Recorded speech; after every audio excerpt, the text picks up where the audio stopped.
This is Dora Michelle from Makeup or Breakup blog. My viewers, which I will click their name below in one of these spots here, suggested that I should do my favorites for the year for 2018.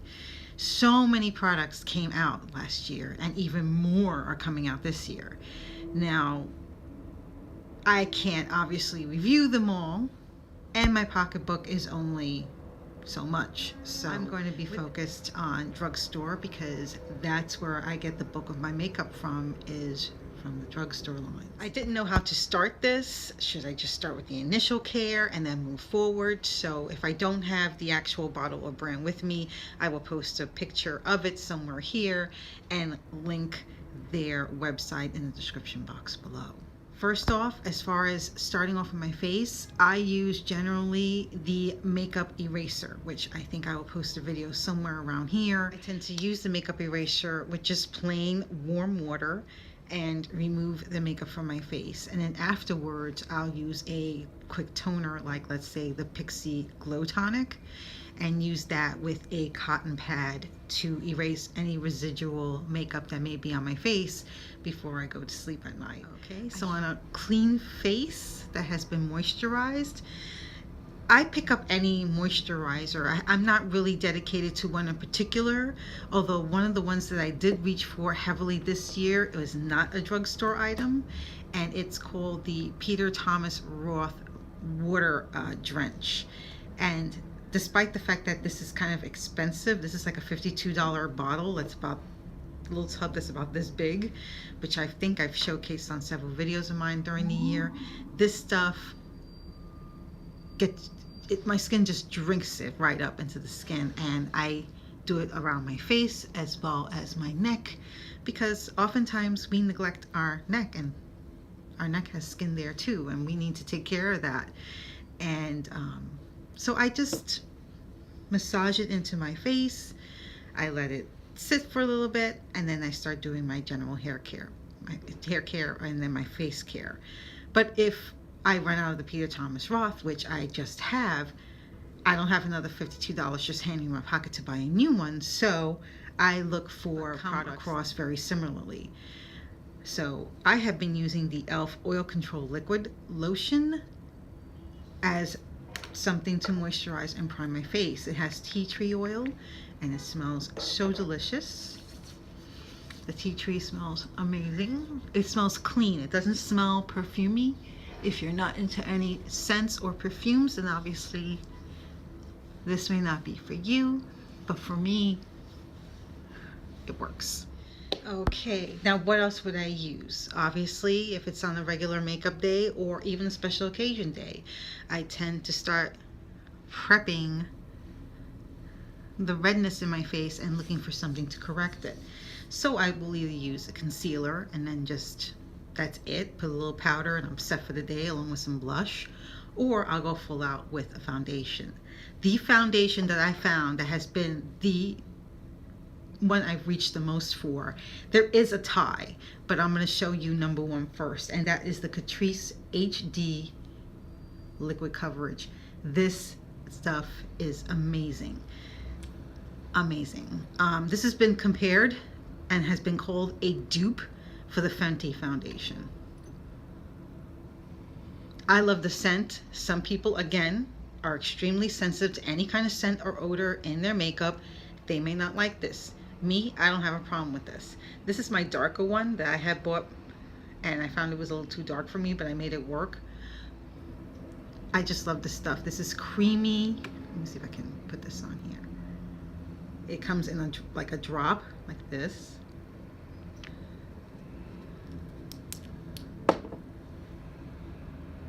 It's slightly runny, but the coverage is fantastic. Look at that. It doesn't feel heavy on the skin. I don't feel like I'm wearing something that's clogging my pores or that it's resting or having some weight on my skin. And the scent dissipates after a bit. But again, if you're not into any kind of scents, this may not be for you, but look at the coverage on here. Look at that. And it's so pretty, the finish. It is buildable, and you can also thin it out. But again, look, I mean, the coverage It's beautiful. It looks natural. It doesn't look cakey. It goes on very nicely. The close second is the Kokie Skin Perfect HD Foundation. And this is in my shade. This is 10W. This comes with a pump, as opposed to the Catrice, which comes in a drop. But this comes in a pump. I'm going to place it right here.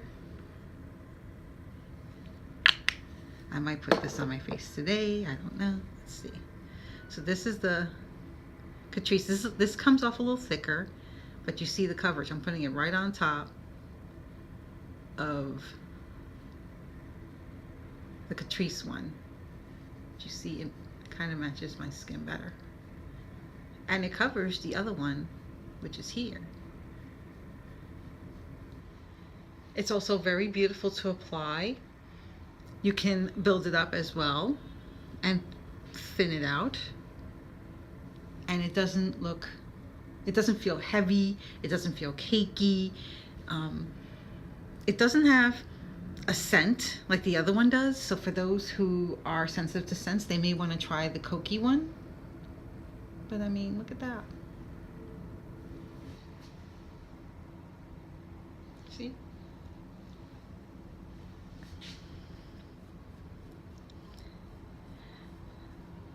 Now, Catrice, when it dries down, it's very smooth. You don't see much texture. For the Kokie one, you will see a bit of texture no matter how nice your skin is. So you may want to prep your skin with it a little bit. But otherwise, I think it's very, very nice. As a matter of fact, I think I'm going to put it on today. Now, as far as what kind of beauty sponge I may be using to apply to my face, I've been reaching interchangeably between the Beauty Blender, the Real Techniques orange sponge, and then one that I got in one of my packages was just the pure version, PUR makeup version. So if I had to choose, my personal favorite is the Real Techniques orange sponge. The Real Techniques one and the Beauty Blender. Today I happened to find the Beauty Blender first, so that's what I'm going to be using for my makeup today. Okay, next step, I've already put on my foundation, is concealer. I think I'm going to do a full face today. So what has been my go-to versus what I think is my favorite, I would say there's another tie. Of course, there's Tarte Shape Tape. That's considered the standard. Interestingly, I haven't used that as much as I've used some other brands. For example, the ColourPop No Filter Concealer. I would say this is tied with the Maybelline's Fit Me Concealer. Both are creamy, both are less heavy than the Tarte Shape Tape, and I'm going to use my Maybelline today because the ColourPop may be a little too bright. Let's see. I mean, some people like their stuff bright, don't get me wrong, but since they've changed and expanded the line with the colors, it's been a little more difficult for me to find my true color. But considering I didn't get a lot of sleep last night, I may just go with this. I also put this on my lids to prep my eyelids. And now we start to blend. Okay, concealer is on. Now to get ready with powder. If I'm going to use a loose powder, I use the Coty Airspun. The original, it works, it does the job. I don't have it with me today. I will post a picture somewhere around here with it. And I will show you what I have also been reaching for, which is much more compact and portable and less messy. So my favorite 2018 for setting powder is the Catrice Cosmetics Prime and Fine Mattifying Powder, which has a claim to fame that it's also waterproof. This is in the shade Translucent. So it has a mirror, which is nice. I just swirl my brush in it and just set it under my eyes, like so. A little on my nose, because I get redness there, sometimes a little here, and that's essentially it. For mascara, I've tried a ton this year, a lot of drugstore ones. And I would have to say that I keep coming back to Maybelline and L'Oreal. But if I had to choose which one I would have with me, then in the end, I'm gonna go with Great Lash. This stuff is awesome. And if I couldn't afford Great Lash, a nice alternative is the LA Colors mascara. You can get this for like $1 at the dollar store. Not even. I'm gonna show you what it looks like. I love that it's tiny like this and you can throw it in your bag. And the brush is a decent size. It has, you know, there's nothing fancy or weird about the brush, you know. And you just throw it in your bag and go. It's about as big as a lipstick. I'm gonna use my Great Lash today. Again, nothing extraordinary about the brush, but this is the original. This is the industry standard. You know, I've paid as much as sometimes $20-something for a mascara. And at the end of the day, you can't go wrong with the drugstore mascaras. You really can't. The only one that has made me go, wow, I look like I'm wearing falsies is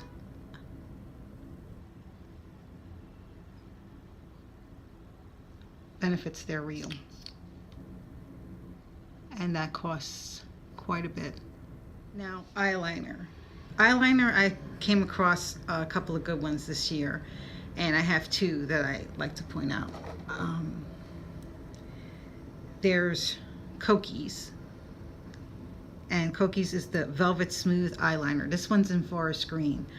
I love the way this feels. This goes on so smooth on the skin. I mean, look at that. It just, like butter. Look at that. It's so pretty. Love this color. It comes in various colors like copper and iridescent white, gold, yellow. I would definitely, I bought a whole bunch of these, and the green is beautiful. It makes my eyes pop. The other shade that I like, the other eyeliner company that I like to reach for is the Rimmel London Scandalize, which is, you know, of course, drugstore. And this is in the color, I forget what it's called. This is also considered 24-hour waterproof, and this is in Guilty Gray. So I'm gonna put that right there so you can see. Again, it feels very buttery, soft. This is not as pointed, so this is a bit more broad than this one. This, you can see, this is thicker than that one. So, but I usually like to smoke out my eyes and when I'm going out. I just love that color. Highlighters have been a big deal for me. This has been the year of the blush and the highlighter as far as I'm concerned. I don't have it with me, but I'll post this somewhere here, a picture of it. I think I also showcased it in the video, which I will post somewhere around here. This is for the Rewrite the Stars highlighter, which was released by a small indie company by the name of Bitter Lace Beauty. Oh my God, beautiful, beautiful, beautiful. And I think it's around $18, which I'll post somewhere here as well. Another one that I found beautiful is the Luna by Luna in Electra. Beautiful. I would wear that one all the time too. As far as one that I think the price is great, that it's more accessible for people who have drugstore, you know, sensibilities, I actually really liked the Maybelline Master Chrome. And this is the collab that they did with nikkitutorials, a YouTube influencer. And this is in the shade, let's see, it's a metallic highlighter. It's $2.50, which I'm gonna apply a little right now. I just swirl it